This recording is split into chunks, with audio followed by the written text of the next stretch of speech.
OFPG Voices is brought to you by the following sponsors. Board and Dice designs and publishes family and strategy board games. Two of their most recent releases are Tillatum and Terracotta Army. They have recently launched their ally program to lend support to underrepresented voices in the hobby. Flat Out Games is the award-winning board game design and publishing collaborative that brought you Point Salad, Calico, Verdant, and the 2022 Spiel des Jahres winner, Cascadia. Flat Out Games will be launching their latest title, Fit to Print, on Kickstarter in late 2022. Visit fit2printgame.com to find out more. Floodgate Games, creating everlasting experiences through gaming.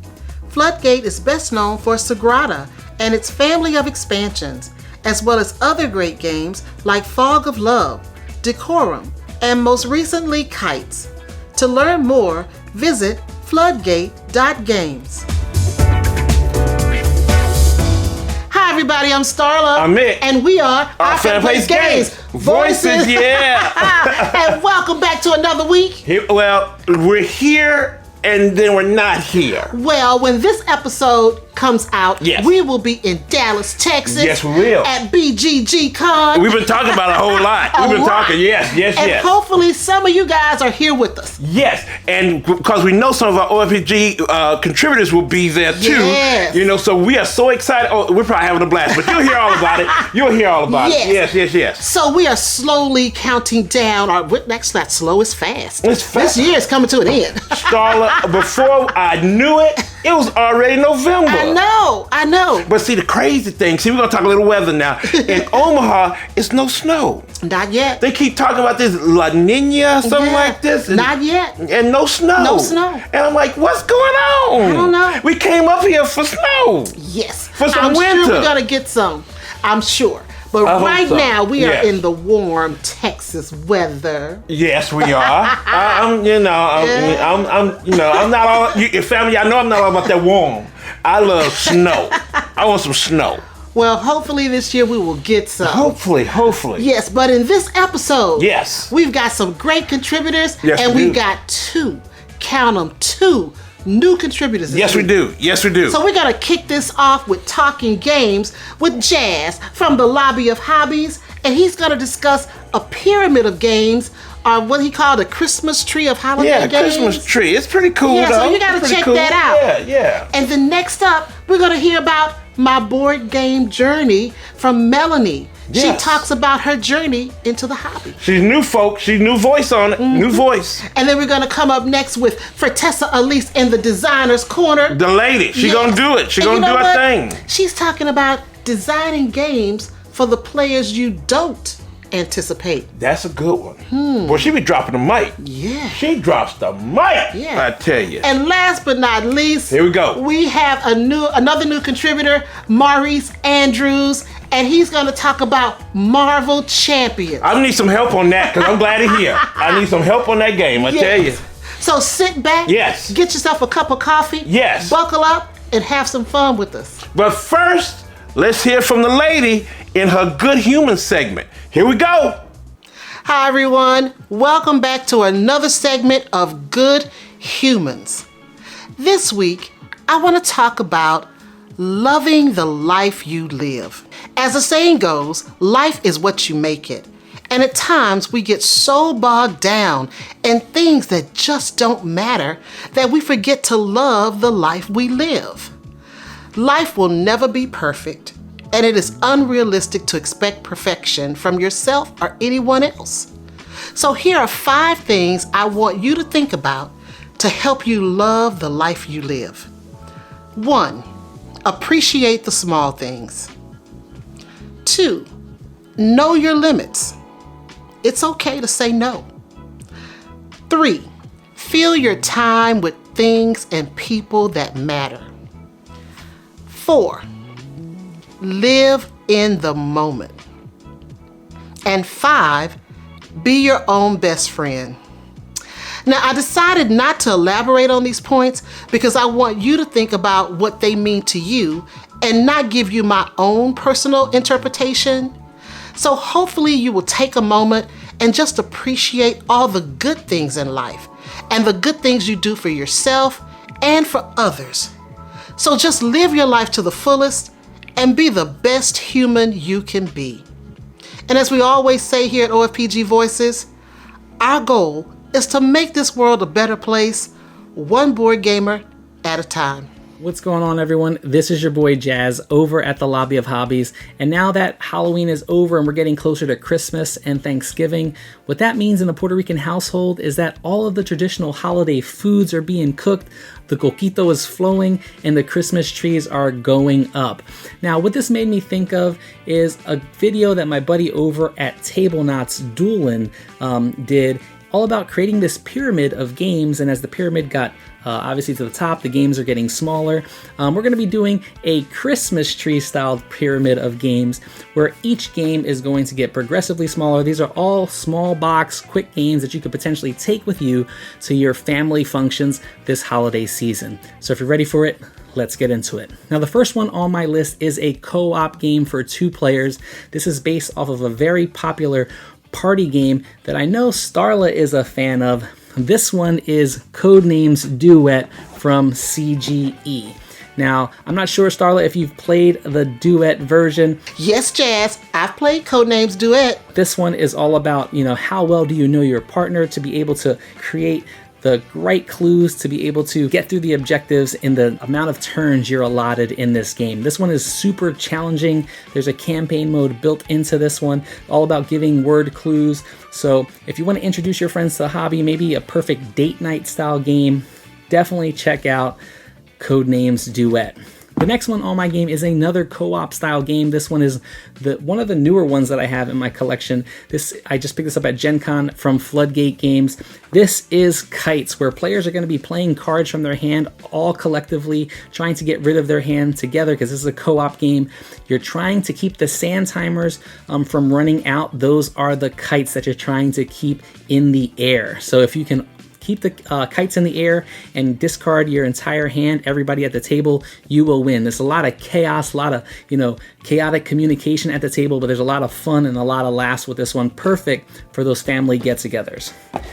The next one on my list is another 2-player, strategic style card game. Only 18 cards in this. This one's from Arcane Wonders. This one is Critters at War, Flies, Lies, and Supplies, but there's also a regular Critters at War. This is a standalone expansion, and there's also one called Air, Land, and Sea, or Air, Land, and Sea, Flies, Lies, and Supplies. Different artwork, or that's Spies, Lies, and Supplies, different artwork, but this one you're going to be playing cards out of different values. They're going to have different abilities, and you're trying to have more power than your opponent at 2 of the 3 locations or theaters on the table.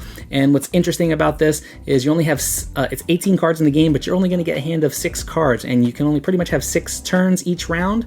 And at the end of those 6 cards going out, whoever has 2 of the 3 locations is going to get the most points. But the trick to this is that if you think you're not going to win, you can bow out early, and however many cards you're going to have in your hand will determine the amount of points you give to your opponent for losing that round. So there's a little bit of strategy built into that to kind of keep you lasting before losing the game. So definitely check this one out if you're into good strategic 2-player style games.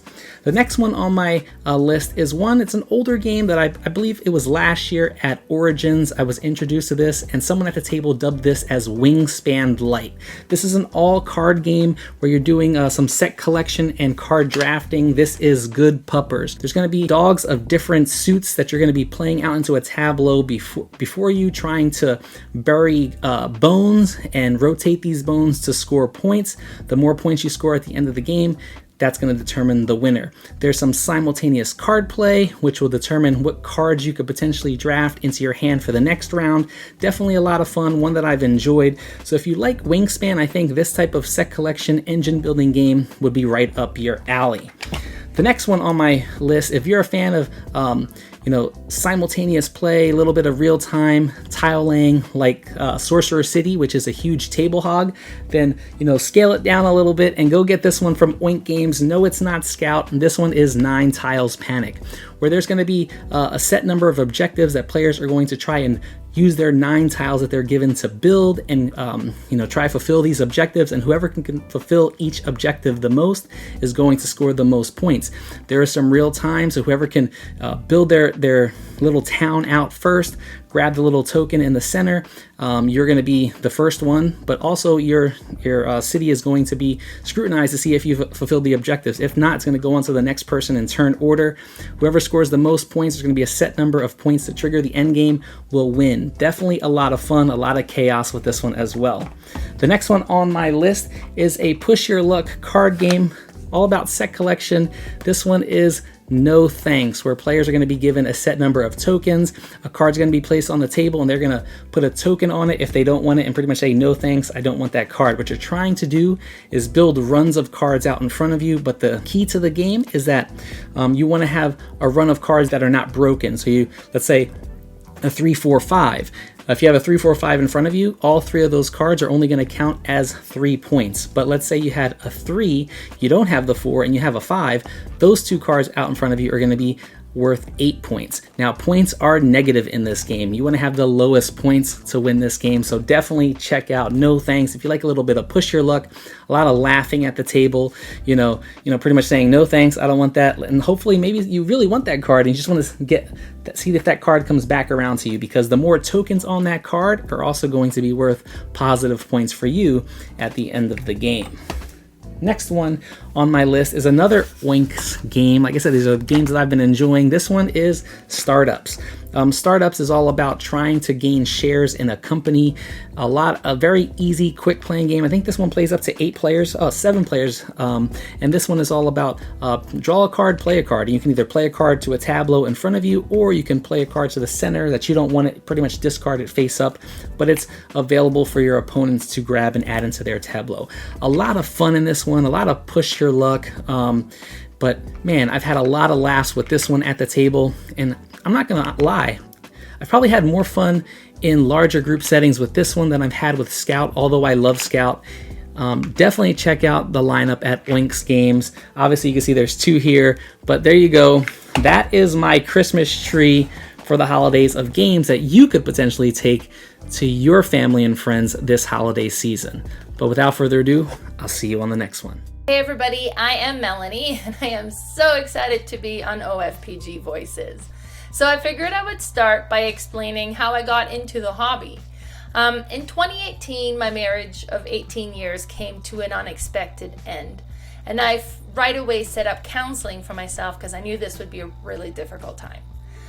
And at one point they asked how I coped, and I explained that when the kids weren't at home, I went and played board games. So if my local game store had a game night, I would go and attend to that. And if there wasn't anything going on there, then I would meet up with friends and go play at their house. Or I would host a game night at my house, have people over, and we would play games. I played a lot of games, but it was great because for those few hours, my life was in a mess. There wasn't any drama going on. I was just playing a board game, trying to be king of Tokyo. And it was my escape. And it was the way that I maintained my mental health. And my counselor at the time really liked the idea, and she recommended that I play as much as possible, and I really did. That was also the year that I attended my first convention, and I attended FallCon in Calgary, Alberta.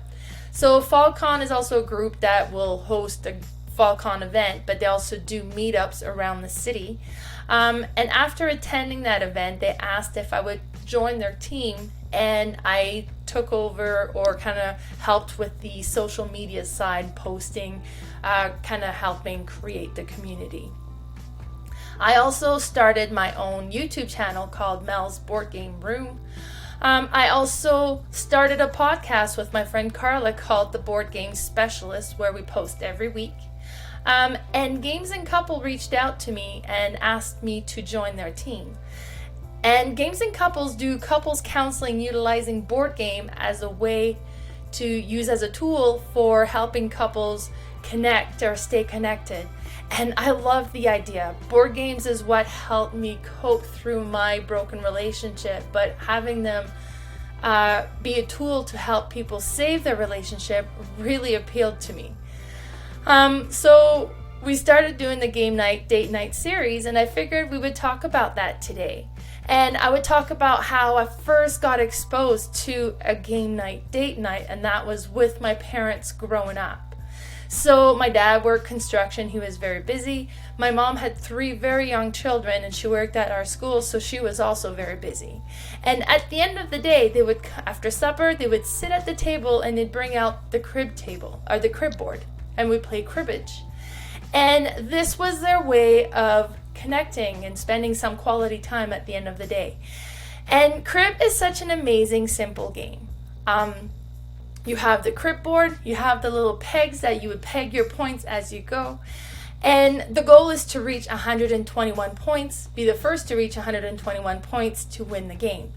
And the way that it works is it's the crib board and a deck of card. And in a 2-player game, you would deal 6 cards to each players and you put the deck card aside. Then, as a player, you would look at your 6 cards and you need to decide which 4 you're going to keep and which 2 you're going to put into the crib. Now, you take turn being the active player, and the active player would get that crib. So you have control over 2 cards going in, and the other 2 are supplied by the other player. And you would then have an extra hand on your round to score as well. In crib, you will score on any pair or 3 of a kind or 4 of a kind that you can get together in your hand. You also score on runs. So if you had 2, 3, 4, that would count for 3 points. If you had 2, 3, 4, 5, that would count for 4 points. But the main thing you're trying to do is you're trying to create combination of cards that's going to total up to 15. So if you had a 10 and a 5, that's a 15. If you had a 10, a 4, and an ace, then that's 15. And each combination of 15 would give you 2 points. Now, if you had a 10, a 4, and 2 aces, well, then you have the 10, the 4, and the 1, or the ace, that would give you the 15. Then you swap out the ace and take the other one, that would give you another 15. And then you would have the pair of aces, that would give you an extra 2, so you would score 6 points. Now, before you tally up the points, the other player, the non-active player, cuts the deck of cards that is set up face down, flips it over, and then the active player takes the top card, and then they put that face up at the top of the card, and that's going to be the card that's going to be part of the crib hands that you're going to tally up. Now, before you get to counting your hand, you're going to be taking turns playing a card on your side. So let's say I start and I put a 10, and then the other player puts a 5, and that equals up to 15, so then they get to peg 2 points for the 15 there as well. There's a lot of different ways that this hand is going to be counting and score for you, and it's such an amazing game that goes back a long, long time. And this was one game that I grew up watching my family play, and it was amazing. And I've learned to play since. My siblings and my family have played it lots, and this is one that I now play with my spouse as well. So I'm interested to finding out for you, what did you grow up watching being played in your household? Did your parents have a tradition, a game that they would come together at the table that was a way for them to stay connected? Be sure to comment below and let us know, what did you grow up watching your parents play? I'm looking forward to seeing you guys again. Bye, everybody. Hello, my name is Fertessa Allyse, and today I want to talk about designing games for the players you don't anticipate.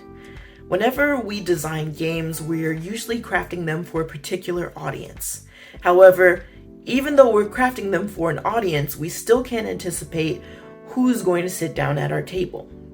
For example, if I'm making a game about whales and I invite players A, B, and C, what I don't know is player A came on because they love any game with animals. They don't really care whether it was whales or sloths or giraffes, they would have been on board.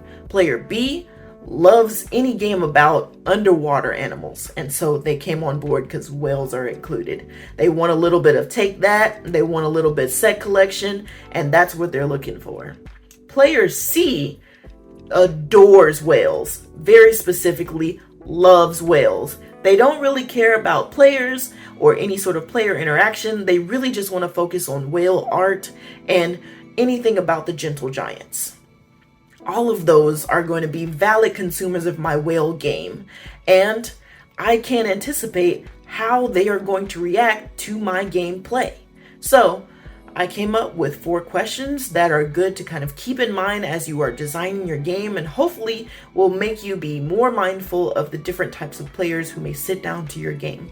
As with art, board games are going to be created with a certain intention, and then they're going to be consumed and interpreted in an entirely different intention. And that's absolutely okay, because there is no one right way to enjoy a board game. So, number 1. How much information do players have? This is something that I think is particularly good for cooperative games. Sometimes you will see cooperative games have a quarterback player, and that means a player who's able to kind of take charge and call the shots on what kind of strategy to use in order to achieve victory. A lot of times this can happen because a player has so much information in the game. They can look at the cards that they have, they know the cards that you have, as well as the cards of all the other players. And because of that, they're able to plan out turns in advance and say, we need to do X, Y, Z in order to succeed at this game.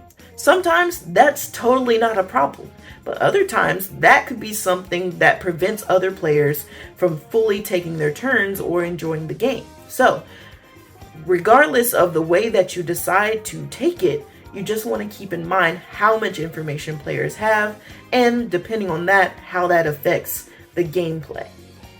Number 2, does the gameplay favor players who take the lead? So with this, I was kind of thinking about negotiation games and also social deduction games, because I've seen these games where players who maybe are a little bit more reserved or quiet get eliminated or don't really get a time to play because players who are louder are the ones that are favored by the game. So again, there's no right way to design your game, but consider if you are okay with only the loud players being rewarded by your game. If it's a negotiation game, is it something where players are shouting at each other and it's about speed and it's about taking the initiative, or is there another way that this mechanic is done? That leads into my 3rd question, which is there a way for quiet players to succeed at your game? So again, there's no one right way to do a thing, but if you are concerned about a mechanic making it so that more quiet players aren't able to enjoy the game as much, then try and think of ways that they can be included. For example, in party games, a lot of party games can be performative and have players, talking or doing something in front of people. And some people are not comfortable with that, which is okay. But if you have that type of player, maybe there's a rule in there that allows them to pick a champion who can do that for them and they can still score. Or perhaps you have something that allows them to be an active audience member.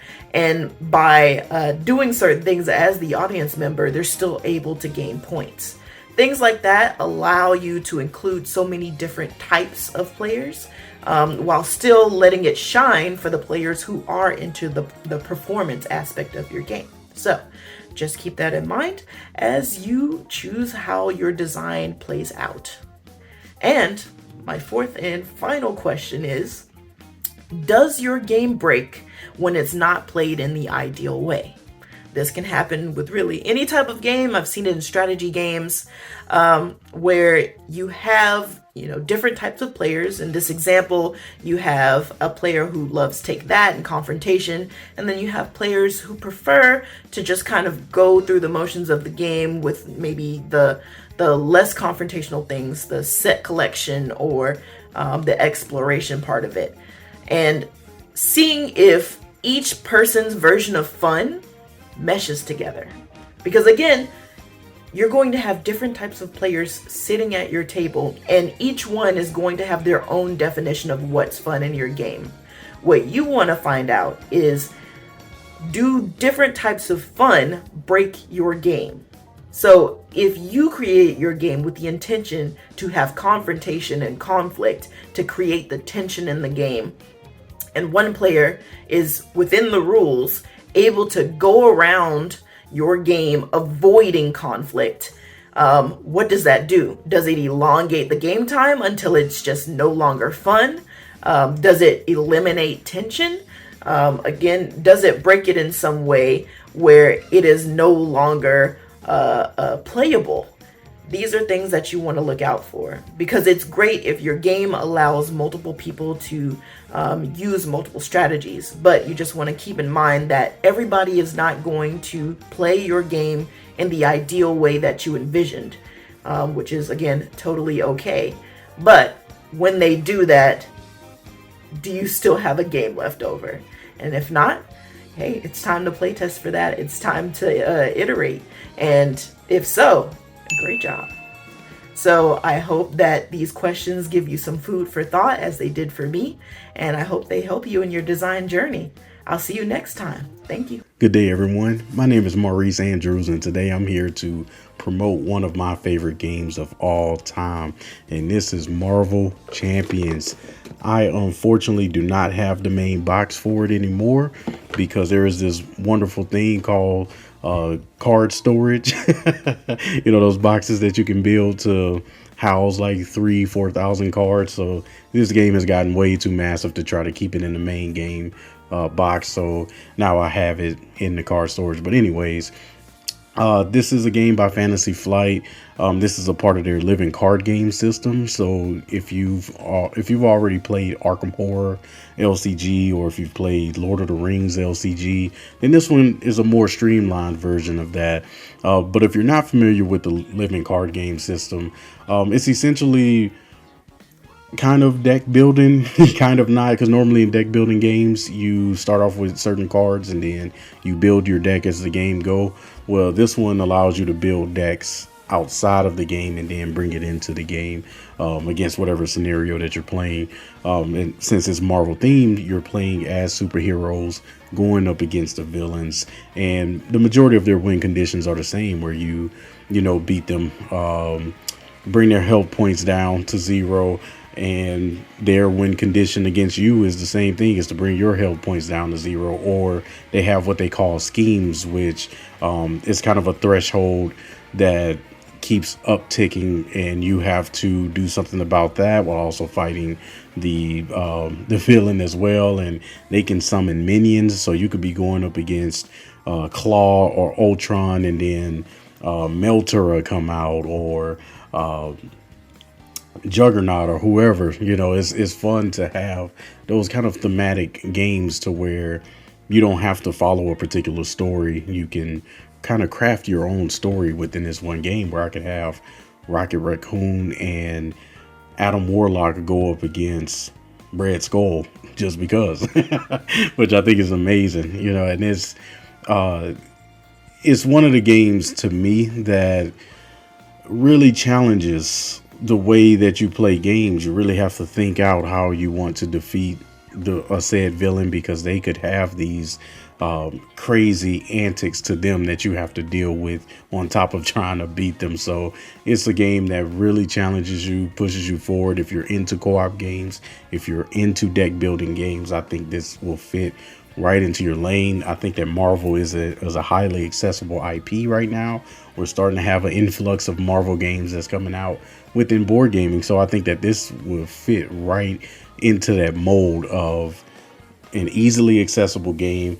The community for this game is amazing. I can recommend a ton of people for you to watch, to check, to check out how this game plays, what's going on with the game, where is it going compared to where it's at now. So it's a game that's consistently evolving. It's a game that has a tight-knit community that loves supporting people, and it's just super fun to play and super easy to teach. So if you have any questions, just leave a comment down below, and I'll be happy to come back and answer those questions, or at least direct you to somewhere where you can check out more content for it. But yeah, that's all the time that I have for it. But yeah, I highly recommend looking into it. There's plenty of content out for it, for you to check it out. And thank you for your time. Have a wonderful day. Once again, our contributors brought it home They for came us. in and just kicked the door down. Yes, they As did. always, love them. I love watching all their stuff because Yes. they just have such interesting topics. They do. Jazz in this pyramid Christmas tree. Yeah. Talking about different games and different sides of the boxes. That was interesting. But he said some good games. Yes, he Because did. one of them, Startup from On Game. Now, On Game has been coming out with some games. Yeah. Because we can't find Scout. No, we we really cannot. like Scout, but we can't find it. and then he talked about Startup, and I want to try that out. I do. I want to try it and see what's up, because I heard some good things about it. We So- had a nice list of games. Most of them I didn't know, but Yes. he did have No Thanks on there. Yes. And that's one of our favorites. And Codenames well, Duet. of course, and Codenames do. Yeah, yes. definitely. No Just good thanks. games. Good games. And then here comes Melanie. She's giving us her introduction to the hobby. Love and it. that was interesting. Yeah, it was. It was so happy to have her on I'm board. just glad she's here. Me I'm too. glad she's Me here. too. And then also, Fertessa. What can we say? Come on. Come can on. we say? She's dropping the hints to these designers, these Yes. up-and-coming designers, to do the right thing. But then her thought process is so interesting.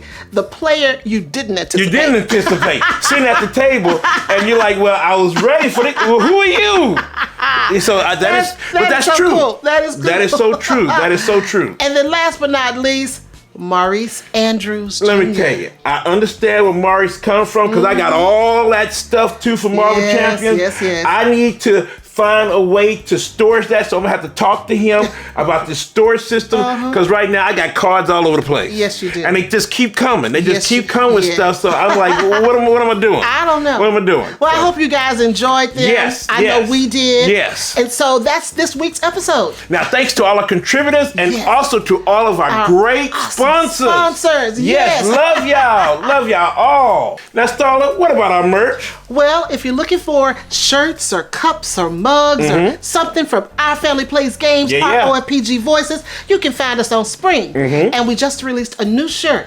And it's the Good Humans slogan, making this world a better place, one board game at a time. Yes. And we have a local designer here, Lynetta, with Netta J Designs, who helped us create that shirt. So be sure to check it out and get a shirt. Yes, get a shirt. Yes, and our next episode is coming up November 23rd, Woo! right before Thanksgiving. Right before Thanksgiving. I can't wait. I can't wait for the Sure. food. I can't wait for the food. We're talking about the episode. You're talking about I'm waiting for the food. food. Well, sure, And check episode. us out. And Yes. episode. Yes, that'd be something good to watch during your Thanksgiving dinner. That's true. That's true. Now, Starla, where can you find OFPG and OFPG Voices out here in the social media world? Well, if you're looking for Our Family Plays Games, Yep. you can find us on Facebook, Yep. Instagram, Yep. Twitter, Yep. and right here on YouTube. Right here. Family, thank you so much for coming out. Please give us all your questions, comments, and everything. We just love talking to you. But there's one thing, and I mean one thing we want you to always know. We love you. Bye now. everybody.